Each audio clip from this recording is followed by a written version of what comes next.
วัสดีค่ะพบกับช่องอร่อยง่ายๆสไตล์คุณแดงนะคะเป็นการทำอาหารสำหรับครอบครัวสำหรับคุณพ่อคุณแม่ลูกๆและสมาชิกทุกคนในครอบครัวนะคะทุกคนทานได้ทำได้ง่ายๆนะคะวันนี้นะคะจะทำเมนูอาหารจานเดียวเพื่อสุขภาพนะคะข้าวผัดกุ้งใส่คะน้าฮ่องกงค่ะไปทำกันเลยค่ะส่วนผสมหรือวัตถุดิบที่จะใช้ในวันนี้นะคะก็อันดับแรกก็จะเป็นกุ้งนะคะกุ้งสดมากๆเลยนะคะเพื่อนๆอันนี้300 กรัมอันนี้แดงปอกทำความสะอาดไปแล้วนะคะผ่าล้างเอาขี้ออกเรียบร้อยแล้วค่ะแล้วก็ข้าวนะคะข้าวนี่ได้หุงแล้วก็แช่ตู้เย็นให้เขาแข็งตัวนิดหนึ่งนะคะนี่ใช้ข้าว600 กรัมทำสำหรับ3-4 ที่นะคะแล้วก็ใส่คะน้าด้วยค่ะวันนี้ใส่คะน้าฮ่องกงนี่แดงได้ปอกทำความสะอาดเรียบร้อยแล้วนะคะและแยกระหว่างใบกับก้าน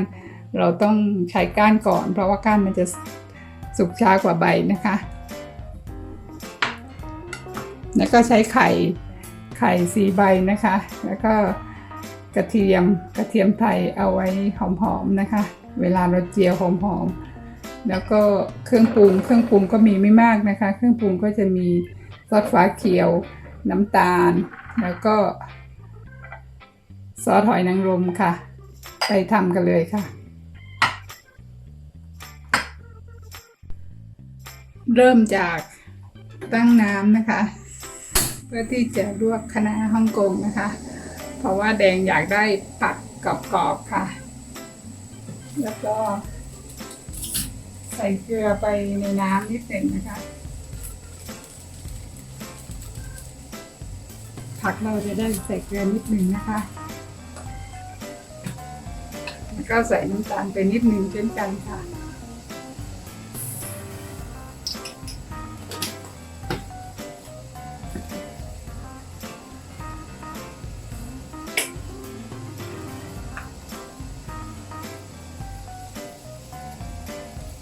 ก็ใส่น้ำมันพืชไปนิดหนึ่งนะคะผักของเราจะได้เขียวน่าทานนะคะเอาผักมาลวกเลยค่ะจะใช้ส่วนของก้านก่อนนะคะเพราะว่าก้านเขาจะสุกช้า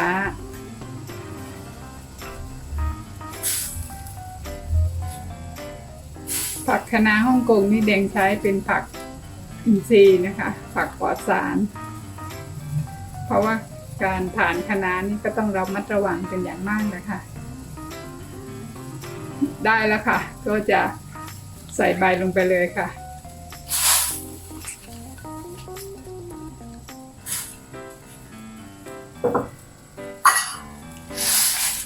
เอาแค่ให้ผักสลดค่ะ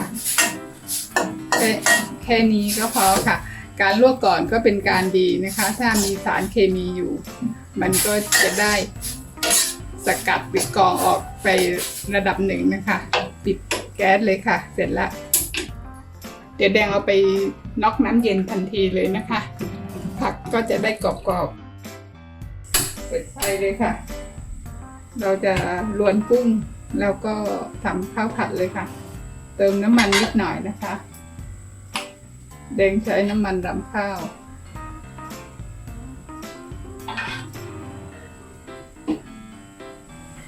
แล้วก็กระจายน้ำมันในช่วงให้กระทะร้อนนะคะถ้ามีเสียงแตกอย่างนี้แสดงว่ากระทะเรายังมีน้ำอยู่เอาวางอีกหน่อยนะคะให้น้ำมันเคลือบกระทะในเวลาเราผัดข้าวแล้วลดไฟลงนิดหนึ่งนะคะใส่กระเทียมลงไปเจียวเลยค่ะ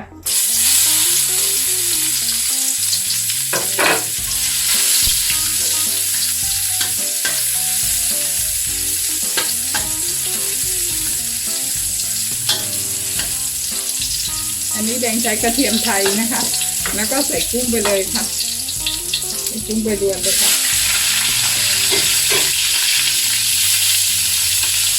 แ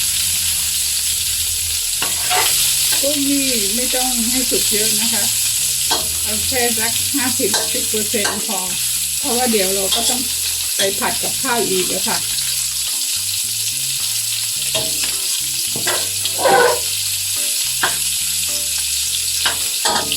พลิกกลับไปมาสักครั้งเดียวแล้วก็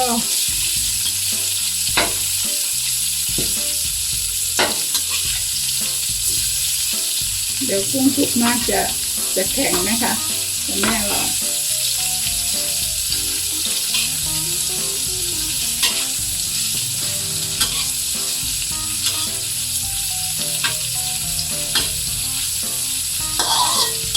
โอ้น่าทานมากเลยค่ะเพื่อน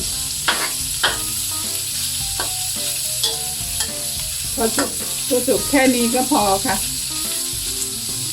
เราตักผักไว้นะคะ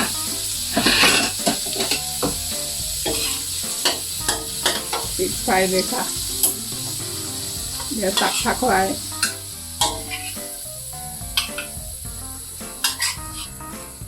โอ้ตัวใหญ่น่าทานมากๆเลยค่ะเพื่อนๆ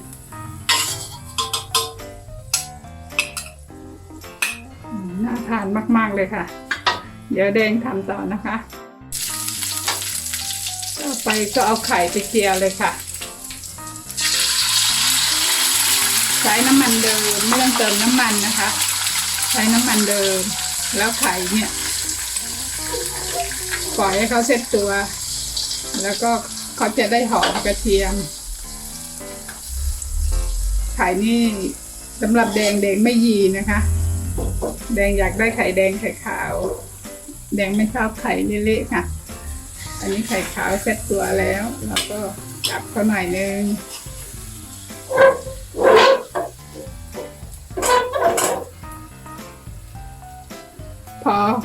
พอไข่เซ็ตตัวแล้วเดี๋ยวเอาข้าวไปผัดเลยค่ะ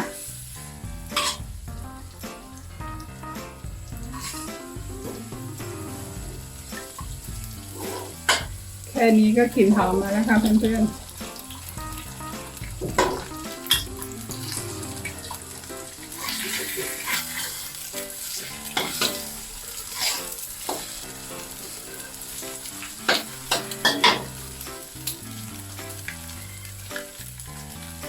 เอาข้าวลงไปผัดเลยค่ะนี่ผัดชามใหญ่นะคะเยอะสำหรับ4 คนทาน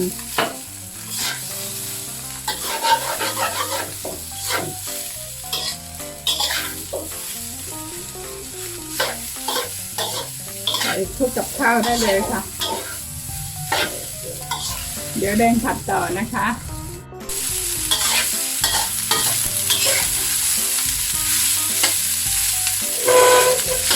หลังจากผัดมาสักพักหนึ่งแล้วนะคะเนี่ยสักแป๊บหนึ่ง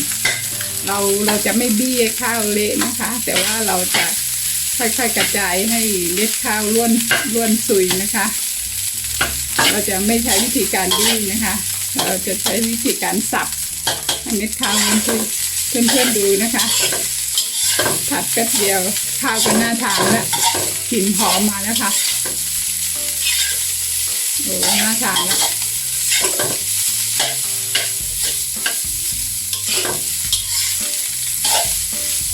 เดี๋ยวพอข้าวล้วนไปวิธีสังเกตนะคะเพื่อนๆเม็ดข้าวก็จะแตกกระเด็นขึ้นมานะคะเม็ดข้าวก็จะสวยเห็นแล้วข้าวกระเด็นขึ้นมาแล้วนะคะอันนี้เรายังใช้ไฟกลางค่อนมาทางสูงอยู่นะคะกลิ่นหอมมากๆเลยค่ะเพื่อนๆเติมเครื่องปรุงเลยค่ะอันนี้ใส่ซอสฝาเขียวนะคะ2 ช้อนโต๊ะแล้วก็น้ำตาล1 ช้อนชาค่ะใส่น้ำตาลนิดหนึ่งแล้วก็ซอสหอยนางรมนะคะซอสหอยนางรม1 ช้อนชาใส่ให้หอมๆ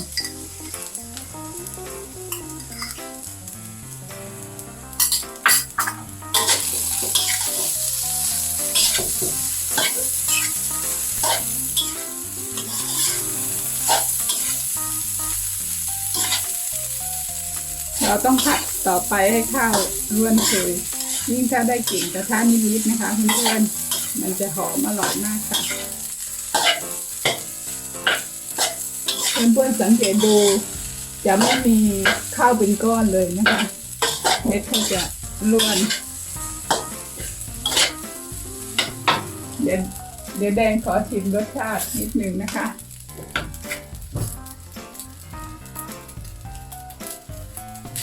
เราจะได้หรือยังเราเติมซอสฝาเขียวไปอีกนิดนึงค่ะอันนี้เติมเพื่อที่จะให้มันมีกลิ่นหอมเราเติมข้างกระทะนะคะให้กลิ่นหอมๆกระทะค่ะ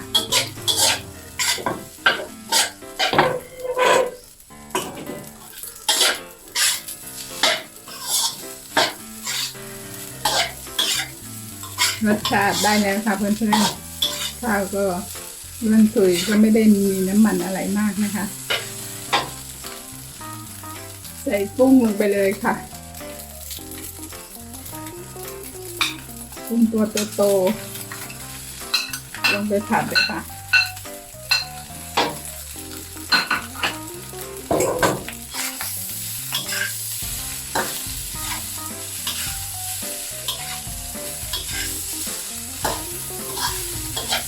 เดี๋ยวผัดให้กุ้งเข้ากับข้าวอีกนิดหนึ่งนะคะพอกุ้งสุกแล้วนะคะเราผัดกุ้งกับข้าวได้ที่แล้วก็ใส่คะน้าฮ่องกงไปเลยค่ะ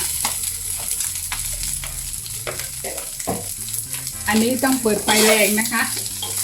เพราะว่าในคะน้าฮ่องกงถึงว่าเราเสด็จน้ำไว้แต่ว่าเขาก็ยังมีน้ำติดอยู่เปิดไฟแรงค่ะหอมมากเลยค่ะเพื่อนๆน่าทานมากๆก็คะน้าฮ่องกงก็สุกอยู่แล้วอะค่ะเสร็จเรียบร้อยค่ะเพื่อนๆก็เติมโรยต้นหอมไปเล็กน้อยค่ะปิดไฟได้เลยค่ะโอ้น่าทานมากๆเลยค่ะ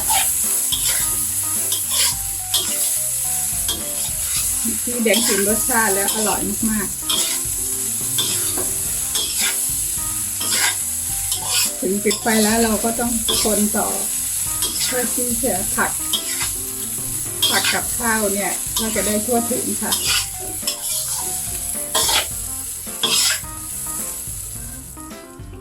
เนี่ยค่ะเพื่อนๆน่าทานมากๆเดี๋ยวไปตักใส่จานพร้อมเสิร์ฟค่ะแล้วก็ทำน้ำปลาพริก1 ถ้วยก็อร่อยมากๆแล้วค่ะเนี่ยเพื่อนๆดูน่าทานมากๆเลยค่ะแดงตักใส่จานพร้อมเสิร์ฟเรียบร้อยแล้วค่ะโรยด้วยต้นหอมแล้วก็พริกไทยป่นนะคะและมีเครื่องเคียงก็จะมีแตงกวามะนาวแล้วก็ต้นหอมสดนิดหน่อยสำหรับคนที่ชอบทานต้นหอมสดๆนะคะเพื่อนๆสามารถไปทำเองที่บ้านได้ง่ายๆนะคะขอบคุณที่ติดตามชมถ้าชอบกดไลค์กดแชร์กดติดตามแดงด้วยนะคะสำหรับวันนี้แดงขอตัวไปก่อนค่อยเจอกันคลิปหน้าสวัสดีค่ะ